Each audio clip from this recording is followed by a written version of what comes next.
Welcome, everyone. I'm Laurie, the CompetencyWorks Program Director at Aurora Institute. Thank you for joining us for the closing keynote of the Aurora Institute Symposium. We will highlight future-focused, promising practices to implement personalized, competency-based education. Let's keep building our future together. We're grateful to all of the students, attendees, and presenters for sharing their time and expertise at Aurora 22. Please use the chat box to introduce yourself and share your own insights and resources. In this session, to ask questions, we'll use the Q&A function, so you'll see that as separate.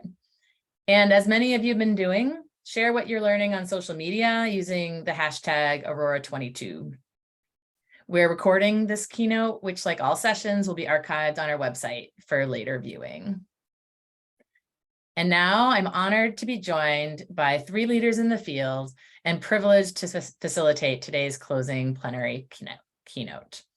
Joining us today, we have Damarr Smith, who is the Senior Program Manager of Competency-Based Education in Chicago Public Schools. He'll be telling us the story of CPS implementing CBE and about how they're building capacity in the district's CBE pilot. Jose Guzman Jr. is an 11th grade student at the Benito Juarez Community Academy in CPS, and he'll share about his shift to CBE learning experiences and opportunities for student voice. And Ashley Ferrara is the assistant principal of the Academy for Software Engineering, and she'll share her experience making the shift to CBE as a math teacher, and now in a role of supporting others in her school in the professional learning to make the shift. Once a skeptic of CBE, she's now a devoted practitioner. After these snapshots, we invite you to join the discussion in Q&A. You can enter questions into the Q&A box as we go, and that'll shape our discussion. And just a reminder that the Q&A button is different than the chat. As with every session at Symposium, I hope that you'll walk away with resources and insights, strategies to systems change and practice that will help us all provide students equity-driven, competency-based, and student-centered learning experiences in our own communities. As this is the final session for Aurora 22, we invite you to think about one action you want to commit to taking as a result of what you've learned. We'll close with an opportunity to share, and I encourage you to choose your modality for jotting down your commitments and ideas, whether that's grabbing a Post-it or your notebook, or starting a calendar invite to check in with yourself in a month or two. And with that, we are going to hand it right over to Damarr.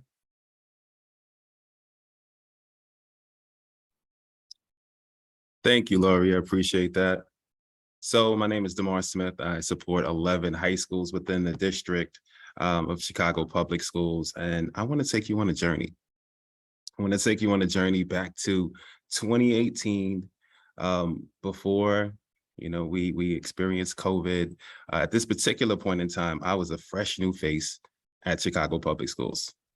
I was eager to get the work started, really excited, walking around, getting a sense of what the district had to offer. And I was leading competency-based education and really excited to be able to do so.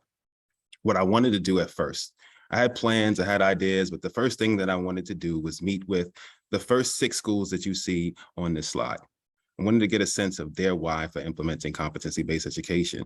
Chicago Public Schools is a large district with over 100 high schools. And why did these particular schools decide that they wanted to actually implement CBE? So I knew why the state was interested in implementing competency-based education. It was to get students further to being ready for college and career. So I had the conversations with each school, got a sense of their why, and was really eager to roll out some protocols and frameworks that I had been working on with a small team of leaders at our district. That particular time, we came up with a framework. We had guiding principles. We had a 1-year plan of implementation that I was going to institute in that particular year. So we can go to the next slide. So as I said, this is 2018. So this was before we got very proficient with virtual meetings, and we were in person, and I could feel the energy, and it wasn't exactly positive. The schools that we were meeting with weren't really a part of the crafting of all of the frameworks that we had in place at that particular point in time. Yes, we shared those frameworks with them, but when we brought them together in August of 2018, before the school year started, many of them were a bit surprised and wanted to learn more about competency-based education together. And so it became really clear at that particular point in time that we couldn't just move forward with a model that didn't include stakeholder voice from the beginning. Couldn't be something that we shared with them after the fact, had to be something that we co-created. So I had to shift at that particular point in time my model for implementation. It had to be flexible because we had vastly different schools at the table. Each school is a community in itself at Chicago Public Schools. So we're bringing 11 communities together to have a conversation about shifting a practice completely within the district. And so I forged on with this different mindset. So we can go to the next slide. I knew we had to focus on creating academic competencies and adaptive competencies, 21st century skills. Those are what adaptive competencies are, 21st century skills, employability skills. We also had to hone in on what those skills needed to be. So my first idea that I had before I changed my thought was we were going to all have aligned competencies, aligned academic competencies. And then I shifted. So let's go to the next slide. Because of that principals meeting, when all the principals got together and I could feel that particular energy, it was really important that each school build their own capacity and understanding of competency-based education and what skills were important for their particular students. So we brought together 53 teachers across 9 schools to figure that out. And we got the support of Great Schools Partnership, a wonderful partner for CPS during this particular voyage. And all of the schools created the competencies in their content areas that they were implementing in. See, some of our schools are full school with competency-based education. Some are partial schools, some are piloting in one course, some are piloting in multiple courses. But the model is different at each school. But we had to agree on things that were really solid. And one of those things is that every school would have academic competencies. And we can go to the next slide. The next year, we focused on SEL integration and adaptive competencies. That was one of the things that we were tasked by the state. And our schools were already doing work with SEL integration, leveraging the ISB standards. But after a year of implementation, during those conversations, schools were saying to us, we want to dive deeper. We want to make sure our students are really getting these tangible academic and adaptive competency skills. And so we forged on with this particular work and brought schools together across our collective, 11 schools having conversations about the SEL integration work that they were focusing on. We had SEL leads, SEL teams at each school, and collaborative meetings every year, 3 times a year, to have discussions about how we were progressing at each school with these particular areas of work. And it was connected to our graduate profile and the ISB standards. So let's go on to the next slide. And we decided that we needed to have a sense of what competency-based education meant for us. Yes, we had adaptive competencies, we had academic competencies, but what were we doing this work for? What were we hoping would happen in the classroom? And so we came up with 7 key domains of competency-based education for Chicago Public Schools through the help of Great Schools Partnership. We brought together a steering committee, 1 leader from each school, or 1 admin leader from each school, and 1 teacher from each school as well. And 22 leaders came together to devise this adaptive pacing tool, which is our 7 key elements of competency-based education. So let's go on to the next slide. And just like a student stepping into your classroom, all students are going to be at different points in different places in different content areas, right? Well, we recognize that our teachers and our principals and our schools would be in different points as well. So we didn't decide that every school would focus on learning environment first. Schools decided on what aspect they wanted to focus on at that particular point in time. And that can shift from year to year. And they had the autonomy and the flexibility to be able to do that in something that they co-created. So let's go to the next slide. This helped to shape our theory of action.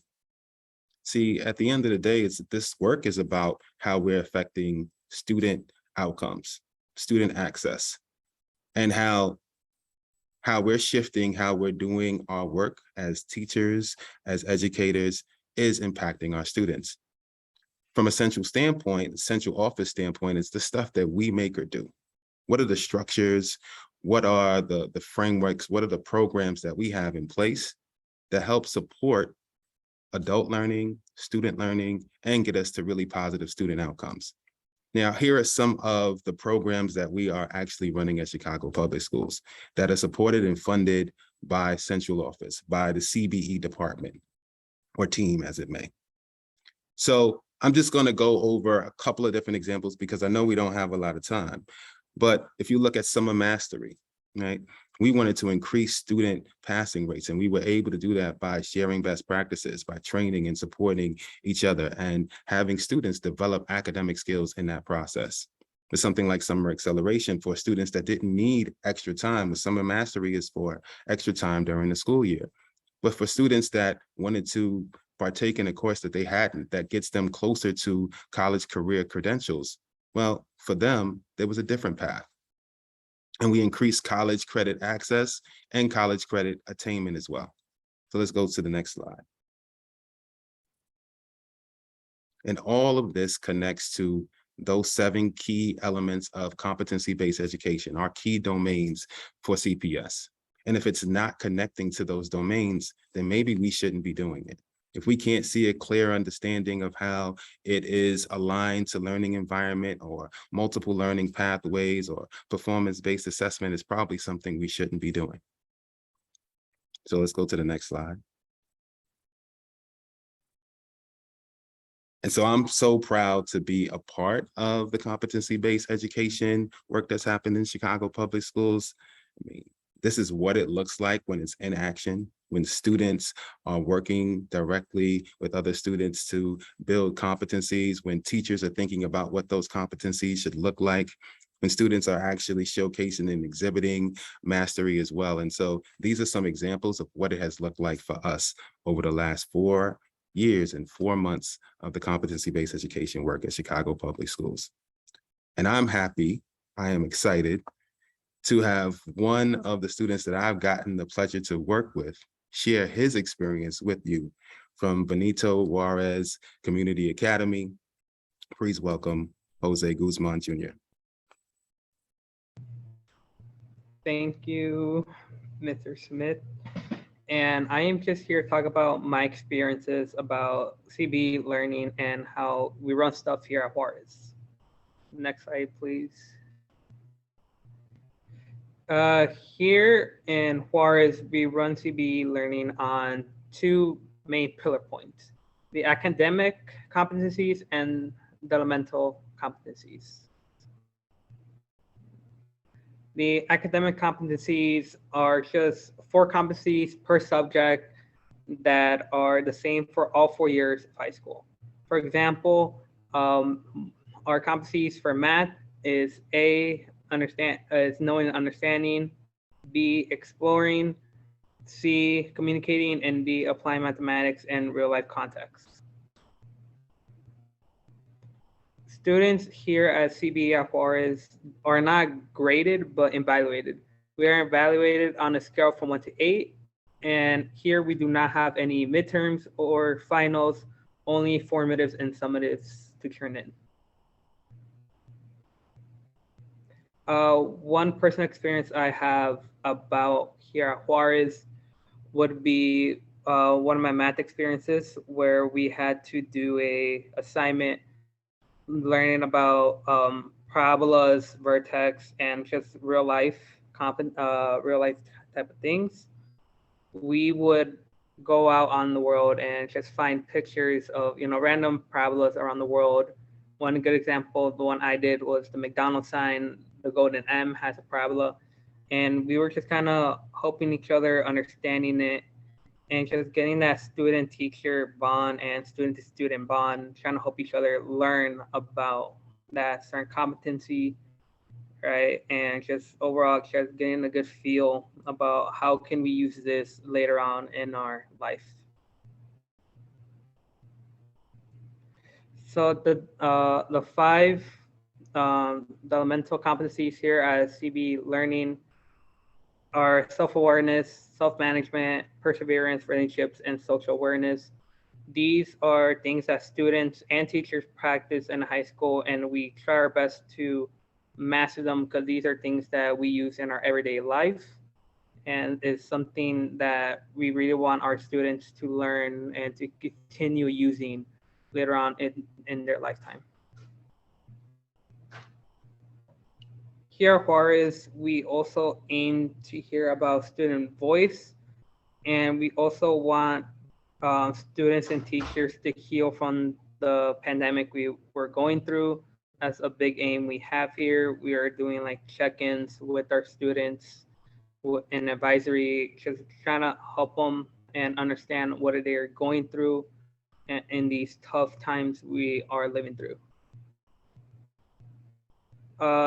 Some suggestions I would give, students that are coming into CB learning, well, just to give CB learning time. In the beginning, it is confusing to try to wrap your head around. A lot of us are not used to, having multiple tries on an assignment. We're kind of still like in our mindset of standard learning where you turn it in once and it's done. And it takes time to get used to, but once you get used to it, you will never want to go back. It's honestly a best way of learning, in my opinion. To support each other in the change of it, here at Juarez, we strive on, students and just, helping each other and trying to, get a feel for how students help students in a way. We want our students to help each other and to, build a good community. Like, we have a good family here, and we just want that to continue. And talk to teachers if you need help. Communication is key in learning, and just, talking to your teachers about any help, extra help you need will be beneficial. I personally have asked a lot of teachers for help, and I can tell you it is really helpful in tough classes. Some suggestions I have for teachers would to do one-on-one check-ins with students, right? Just having those talks and for a teacher to understand what a student is going through in their life is critical for a student's academic life, because sometimes we have a lot of stuff going on at home or something's going on here, and having those check-ins can really help a student in their personal and academic life. Give students extra help if needed. Some of us, are not like, not all, let's say we're not all the same. We sometimes struggle in certain parts of learning, and it's something that teachers should try to help us benefit. And here in competency-based education, we have 4 competencies like stated, and some of us don't do well in some of them. And just getting that extra help could really help us understand and, try to wrap our head around that exact competency, and just be patient and students in changing from standard to CB is a big change, and just giving us some time to, change would be really nice, just for a student.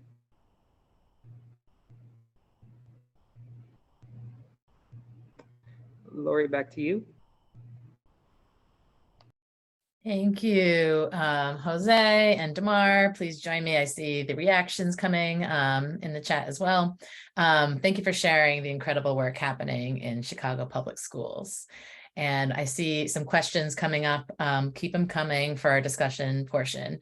And now allow me to give the stage to Ashley Ferrara, who's the Assistant Principal at the Academy for Software Engineering.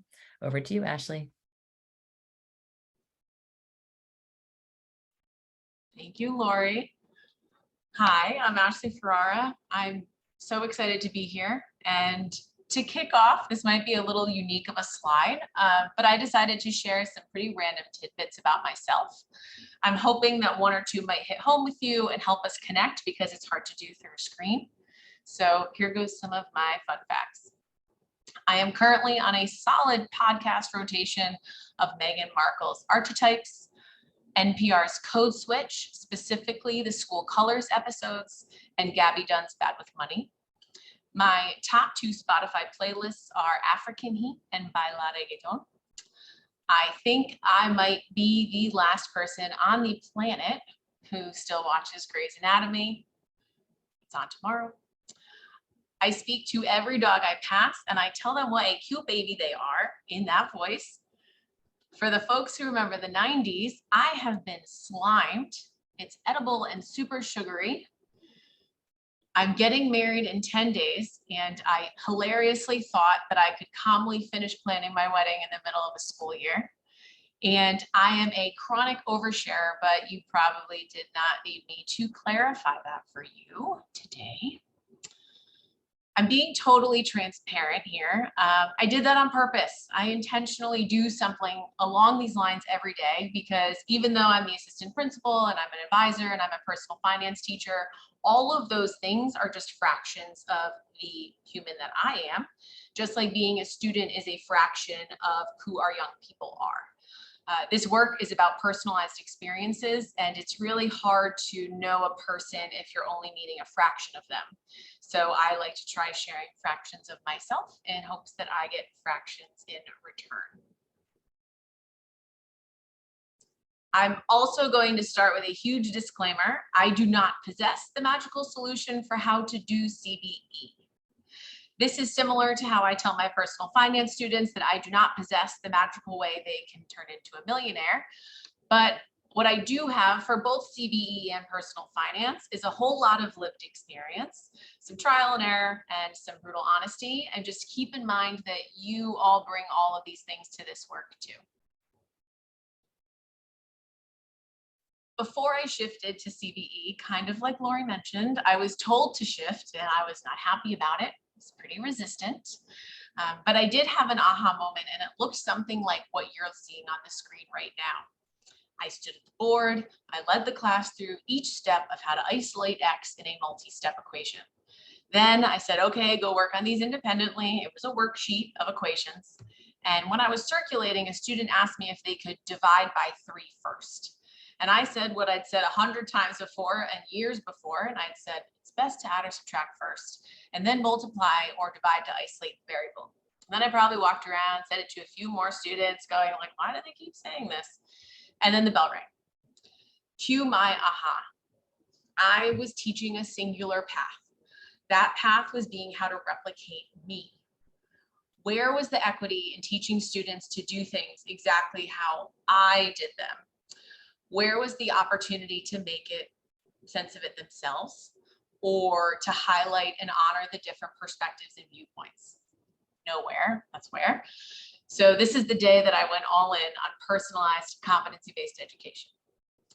There's a lot to unpack here, and because I could talk all day, but this session actually has an end time, I've settled on my top 3. So this is the first one. You're going to be translating a lot of things to be CBE friendly.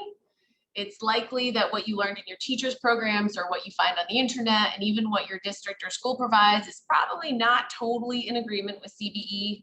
So this is going to be messy. It's going to be frustrating, but it's going to be worthwhile. There's a ton of examples I could share about kind of my translating process, but I'm going to start by talking about what happened when I first started this process in case some of you are in that boat, know people in that boat, might be in that boat soon. I was teaching Algebra 1, and there were, and still are, 56 unique standards in the state's curriculum. 56. There's 25 weeks in a school year.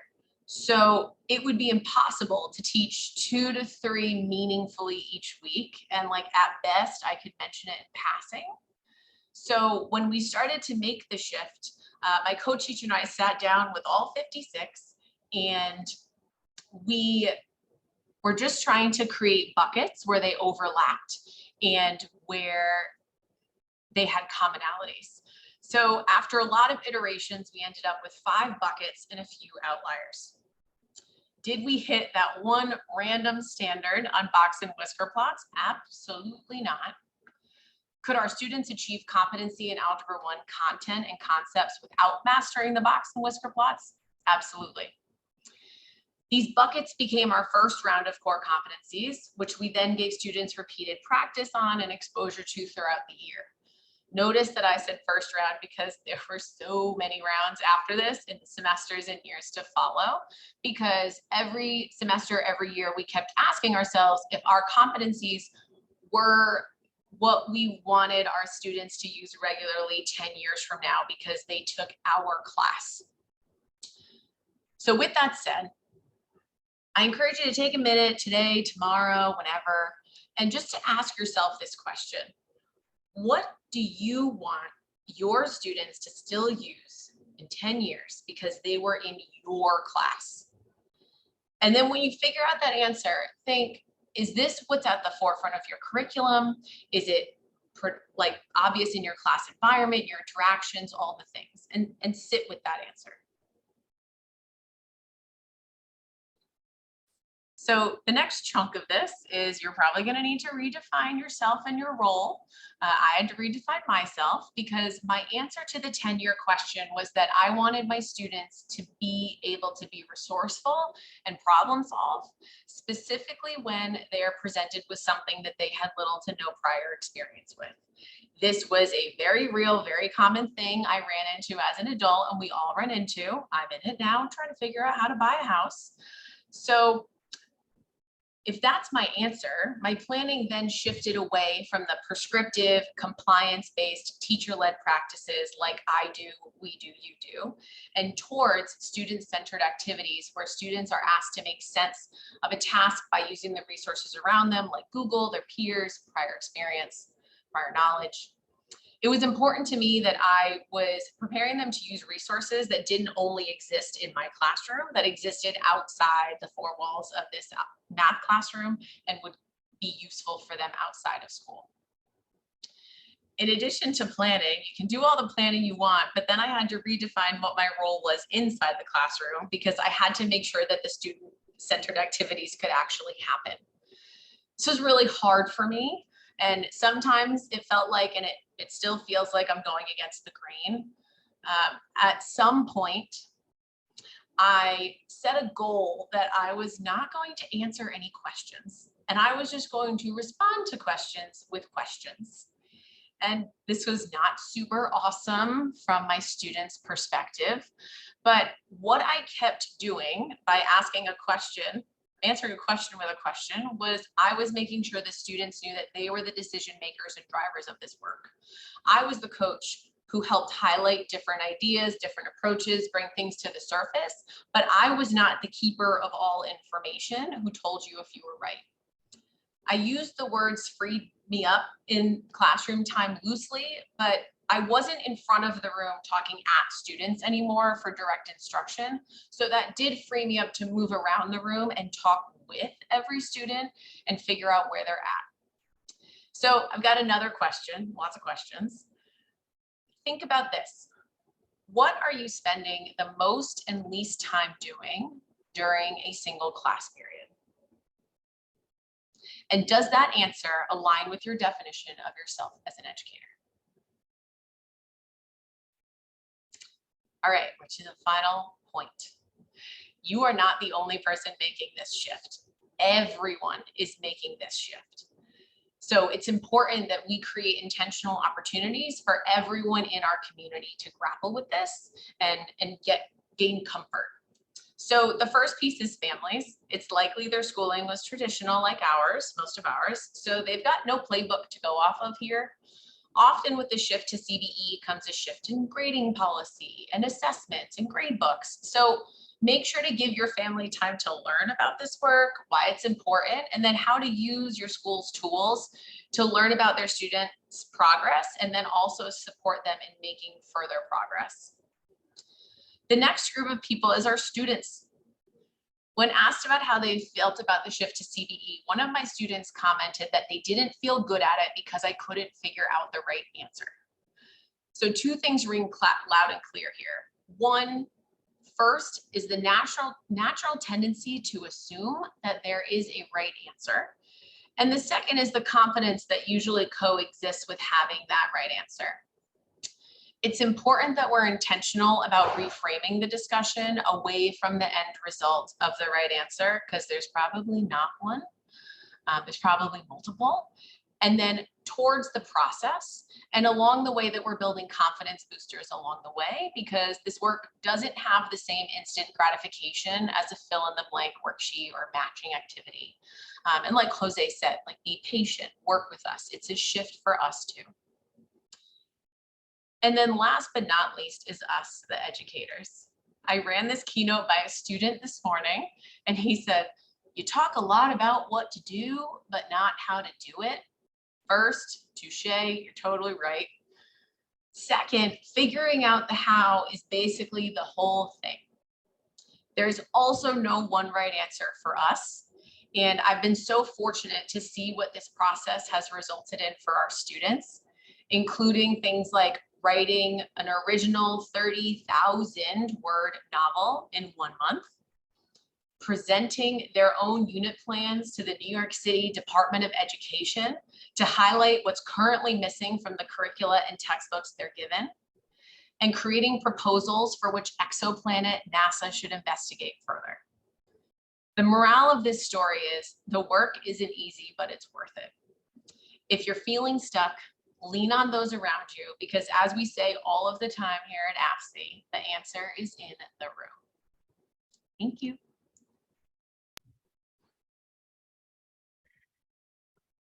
All right, please join me in thanking Ashley for sharing about the incredible journey and the incredible work that she's doing to advance competency-based learning.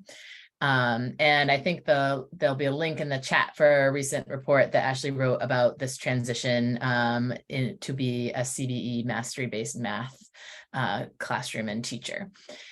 All right, so we've got a little bit of time for Q&A, and I see a bunch in here, so I know already we're not going to get to all of them. And for that, I think I just offer an invitation to accept non-closure and continue the conversation in the future.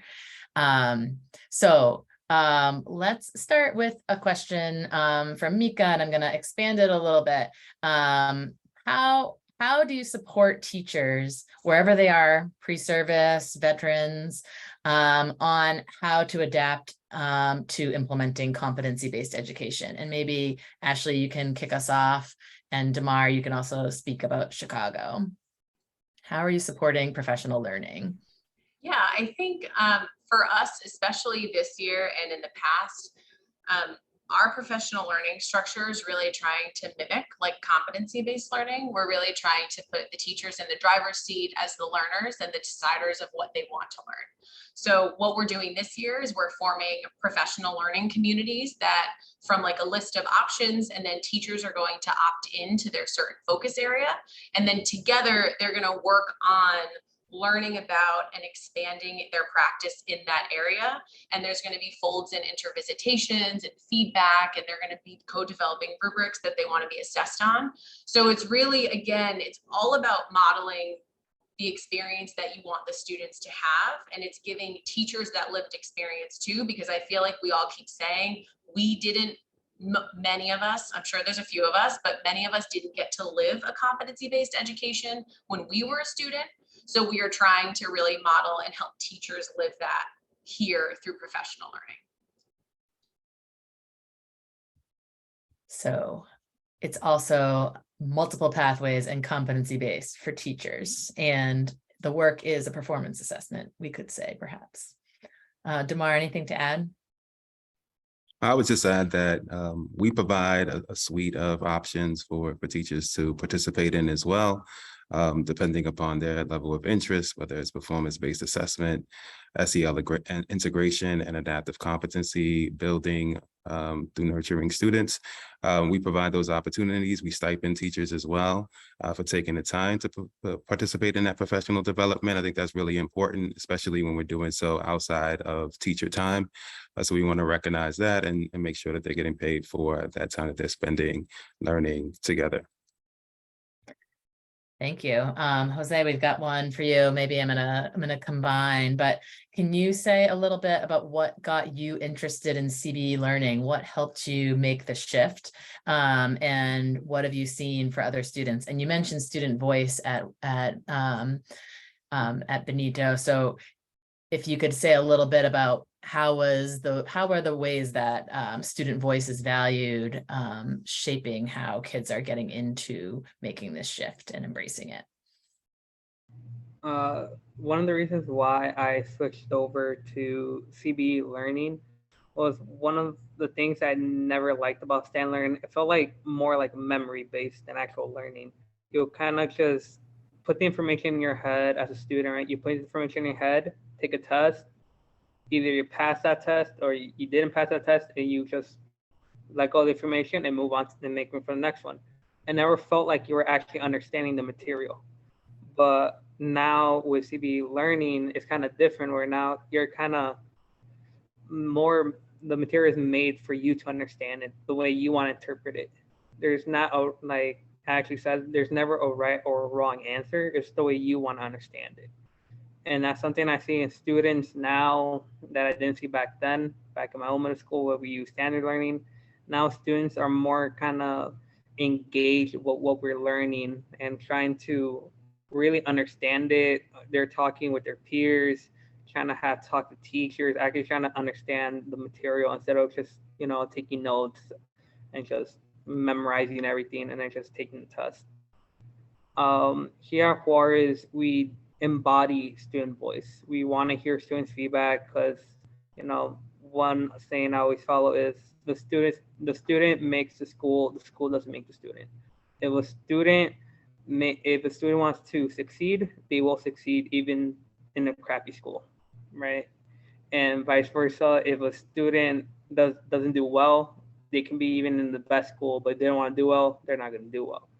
So here we kind of see what students want the school to change, what they want, something new, what do they need, do they need extra resources, all this stuff. And we have programs here like Student Voice Committee, which I'm a member of, which we try to have surveys with students, try to get them involved and try to see what they want and what they want changed. And students are just here or trying empowered kind of in a way. They're at the seat where more admin would be. So that's the way we embody students' voice. Thank you. And it really just shows the importance of engaging with students, seeing them for who they are. Let's shift a little bit to kind of thinking about the bigger picture and the systems. Damarr, CPS has a pilot and they're leading the way. What do you think it would take to expand this and ultimately move to broader implementation? That's a very good question. I think the most important thing is just strengthening our foundation across the schools that are implementing now, right? We haven't gotten to that North Star of all of our schools doing, right, the 7 key elements of competency-based education, right, to its fullest extent. We're all working on that and constantly working on that, and also shifting a lot of making modifications at the district in terms of systems, right? And I think that's really important. For a full-on shift, a lot of systems must change. And schools also have to want that, right? Not every school wants to make that shift right now to competency-based education. Ashley said like she was asked to do it or kind of forced to do it. And I don't think we can get to a point where people are really excited about that form of implementation if they're feeling like they were forced to do it and didn't come to this kind of aha moment on their own. Right. And so we want more schools and more teachers coming to that aha moment so we can move to expansion. Great. And Ashley, a similar question to you. In New York City, there's a lot of support through the Competency Collaborative. Any thoughts to add to what Damarr is saying about how this goes viral, so to speak? I wish it would go viral. The Competency Collaborative, for those who don't know, it's essentially it's a community of most of the schools doing competency-based education across the city. It's elementary schools, middle schools, high schools, and we meet virtually, but maybe next year we'll get to it in person. I think for me, it's thinking about being able to talk to people about it. In New York City, there's over 1,000, there's 1,800 schools. Like, it's impossible to find time to go to those schools, and it's really creating the opportunities for people to talk about it. I know that that probably won't go super viral, but it can be really isolating when you're transitioning, and like listening to Damarr talk about CPS and how there's different schools all in a room together. It's really trying to create those opportunities, and also like acknowledging that this work doesn't happen in like a perfect period off. Like, this isn't like, oh, tomorrow I'm going to swing by and we're going to answer this giant question in an hour. It's like that we need to lock ourselves away for a few days and really ruminate over these things. So I think it really requires schools having the flexibility and the freedom to make these decisions, to give this the time that it needs in order to get people on board and feeling supported with taking this jump.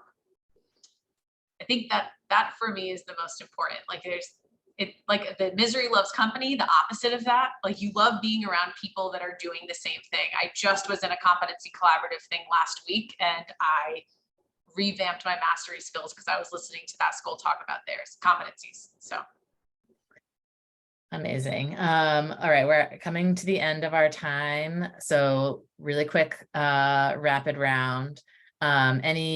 Anything you want to recommend that you're reading, watching, or listening? Ashley, we're skipping you for this one because you already told us. Damarr, any recommendations? I'm reading something that is not necessarily just CBE focused, but it is about feedback. So Thanks for the Feedback by Douglas Stone and Sheila Heen.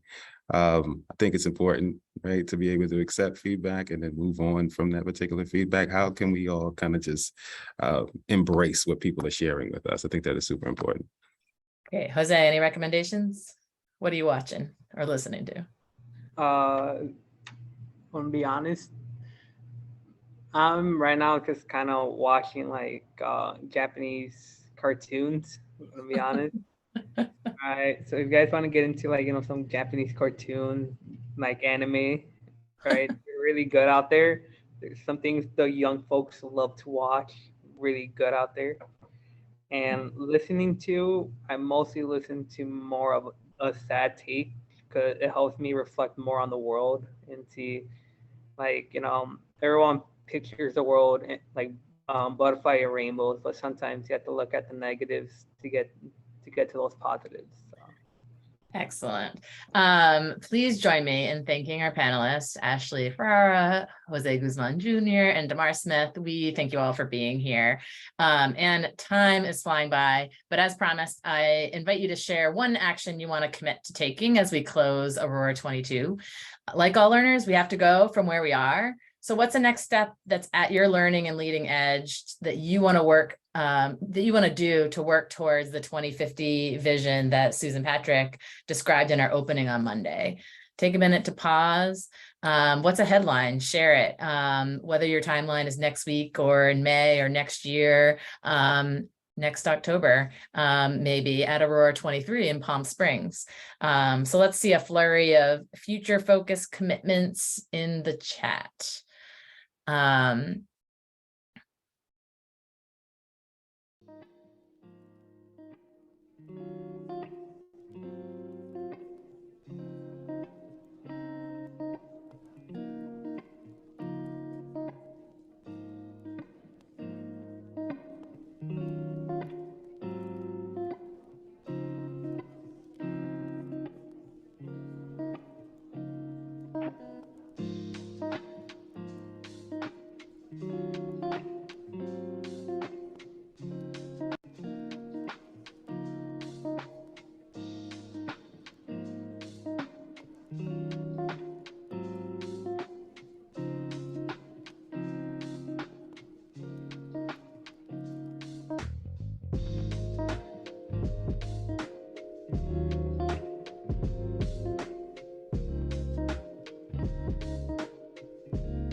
Thank you all.